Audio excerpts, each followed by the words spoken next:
Dear friends, I want to wish you a Shabbat Shalom. This Shabbat, the Torah portion of Emor, which also leads into Saturday night and Sunday, Pesach Sheni, the second Passover, which is interesting that in this week's Torah portion, a part of the portion is dedicated to the holidays, where the Torah reviews, in short, all of the holidays that we have to keep. And we call them Mo'adei Hashem. These are the times set aside for God, from God. And the Torah tells us this is the cycle of holidays throughout the year. And we know which holidays are biblical, and the Torah mentions them. Pesach, Passover, Shavuos, the holiday when we got the Torah, Rosh Hashanah, the New Year, Yom Kippur, the Day of Atonement, Sukkot, Shemini Atzeres. But what's interesting is that the Torah begins first by telling us about Shabbos. So these are the holidays that the cycle of the year covers. But first you should know there's Shabbos. And on every seventh day, on the eve of Shabbos, Friday night till Saturday night, you're not allowed to do any work. It's a day of rest for Hashem. But what is the connection between Shabbos and holidays? Holidays celebrate events that happened in Jewish history,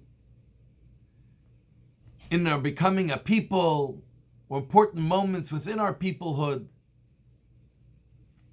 Where does Shabbos fall into this? Shabbos is not a holiday. It's something that happens every single week. It's part of the weekly cycle. One day is dedicated to God. Why do we consider it part of the holidays when really it's not a holiday? Yes, they share the same concept. You're not allowed to do any work. But why is it called a holiday? And the truth is, on a practical level, Shabbat is the greatest holiday. On Shabbat, when you hold yourself back from working, from doing the regular activities you do the whole week, the mundane activities that take over our life and sort of rule our day through the 6 days of the week, and then you come Shabbos and you step back and you close off all those electronics and all other type of activity of work, of making money, of spending money. There's no greater holiday. There's no greater day of freedom from the materialistic, physical experience to being able to recharge and reconnect to yourself, to God, to our people. But the holidays that happen once a year, those are very exciting. It's once a year, commemorates a specific event or miracle. The joy is much greater.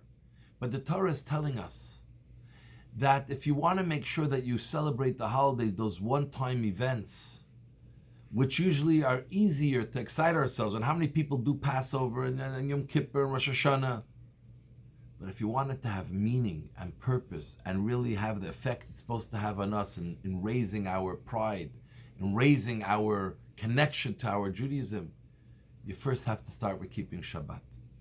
When you're able to connect to Shabbat, to the concept of removing ourselves from everybody's way of living and being different for that one day a week, then when it comes to holiday, you have the full for the holiday.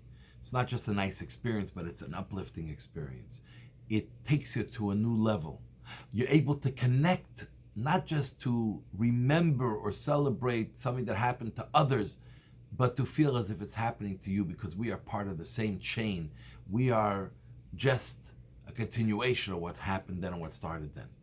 Shabbat is the key to Judaism. And as we know, the famous saying, not even from a religious source, that more than the Jews kept Shabbat, Shabbat kept the Jews. When we keep Shabbat and we make Shabbat a part of our lives, then we have holidays. And holidays that define us. And holidays that carry us. But we don't do Shabbat, it's like a lost opportunity. And the moment we may feel something, but it doesn't carry us in the same way. So my friends, you're doing Shabbat, great. If you're not doing it fully, do it a little more. Take one thing that you're going to start doing. Whether it's shutting your phone, putting a white tablecloth on your dining room table, light the candles on time, Friday evening,